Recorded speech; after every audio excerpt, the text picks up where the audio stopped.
Arshad Yabassi, touché émotionnellement. Il vient d'être confirmé au poste de président de l'intercommunalité de la Petite Terre jusqu'en 2026. Je ne m'attendais pas à ce que je sois élu à l'unanimité par les délégués communautaires de Pamandzi et de l'abattoir. Cela montre la confiance qu'ils ont accordée en ma personne. Il est désigné comme délégué communautaire et vice-président en 2021.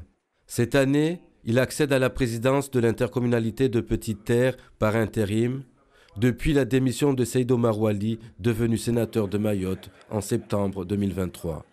Une ascension remarquable pour cet enfant de la Petite Terre qui prône l'unité des deux localités. Je suis peiné quand je constate ces divergences, ces discussions stériles qui n'aboutissent pas du tout, qui ne donnent aucun résultat.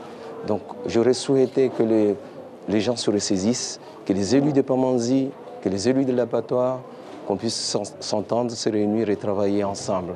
Le travail et l'entente, c'est ce que les administrés attendent des élus communautaires, ravis de ce rapprochement des groupes politiques. Le président de l'Indeco et de Pamandzi, ce qui est bien, c'est qu'ils s'entendent bien avec le maire de l'abattoir, le sénateur.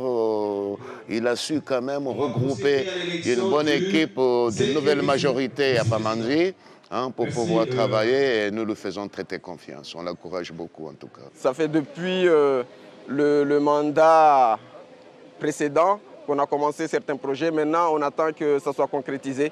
On espère que le temps qui reste, même s'il est court, de 2 ans, mais qu'on essaie de sortir de terre les projets.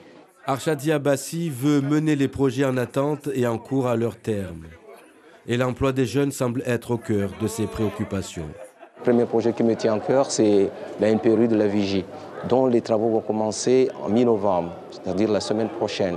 Deuxième projet, c'est la zone d'activité économique de Badamier. C'est un projet que je tiens tellement parce que c'est un projet créateur d'emplois. Troisième projet important, c'est le front de mer de la Petite Terre. C'est un projet de mer qui doit commencer de Saint-Lavang jusqu'au boulevard de Crabe. Et pour régler le problème de Mayotte, et plus particulièrement de la Petite Terre, en matière de délinquance, de l'oisiveté, c'est l'emploi. Seyd Omar Wali repart l'esprit serein et confiant et s'attelle d'ores et déjà à d'autres tâches, comme le projet de loi sur l'immigration, un thème cher à Mayotte.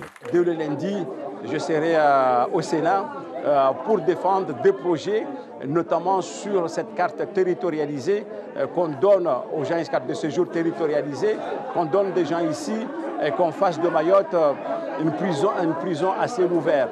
Donc nous allons dès lundi défendre avec acharnement cet amendement-là. Un nouveau défi pour l'ancien président de l'intercommunalité de la Petite Terre.